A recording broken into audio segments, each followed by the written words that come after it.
जय सच्चिदानंद जग पावन। अस कहीं चले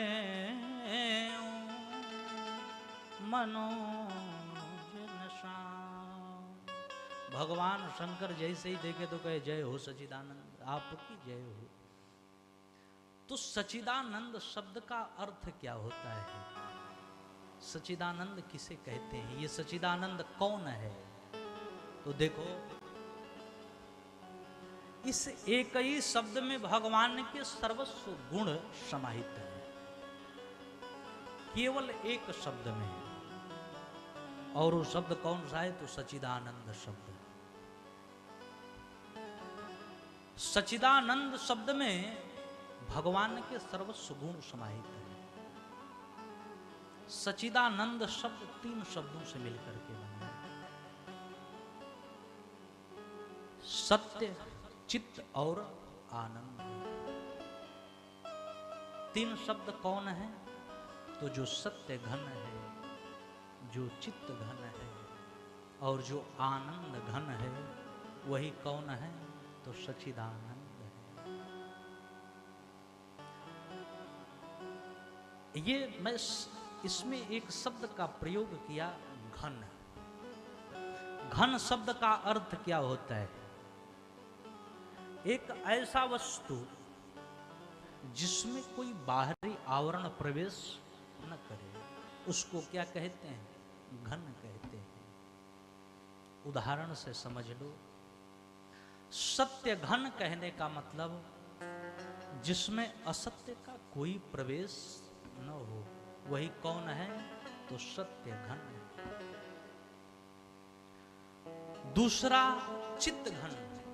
चित्त का दूसरा अर्थ नाम होता है ज्ञान। चित्त का मतलब ज्ञान। जो ज्ञान घन है वही सच्चिदानंद है। ज्ञान घन कहने का मतलब क्या है? कि जिसमें अज्ञानता का कोई प्रवेश न हो। नहीं, बात समझ में आ रही क्या माता जी लोग? हाँ, अगर बात न समझ में आए तो थोड़ा सा हाथ उठा देना भाई। महाराज जी बात नहीं समझ में आ रही। देखो, अध्यापक पढ़ाता है, यदि 1 घंटा अध्यापक पढ़ाएं और पढ़ाने के बाद विद्यार्थियों का रिजल्ट यदि 0 आ जाए तो पढ़ाने का कोई मतलब नहीं निकलता है। कथा 3 घंटे 2.5 घंटे में गा रहा हूं, यदि 2.5 घंटे 3 घंटे में कोई बात न समझ में आए, कोई भगवान का चरित्र समझ में न आए, तो फिर कथा गाने का कोई मतलब नहीं है। कथा में बैठ रहे हो, कथा को सुन रहे हो, तो प्रयास करो कि थोड़ा बहुत कथा को समझो। वैसे भी मैं बता दूं कि भागवत की कथा थोड़ी सी कठिन है, आसान नहीं है, लेकिन फिर भी प्रभु की कृपा, जब हमारे जैसा पगला समझ सकता है तो आप लोग तो हमसे चला समझ जाओगे। अच्छा, अब तक जो कथा गाए हैं कुछ समझ में आया है कि नहीं आया है? आया है तो बहुत बढ़िया। शब्द मैंने क्या कहा? तो सत्य घन, चित्त घन और आनंद घन। तो सत्य घन कहने का तात्पर्य क्या है? कि जिसमें असत्य का कोई प्रवेश न हो।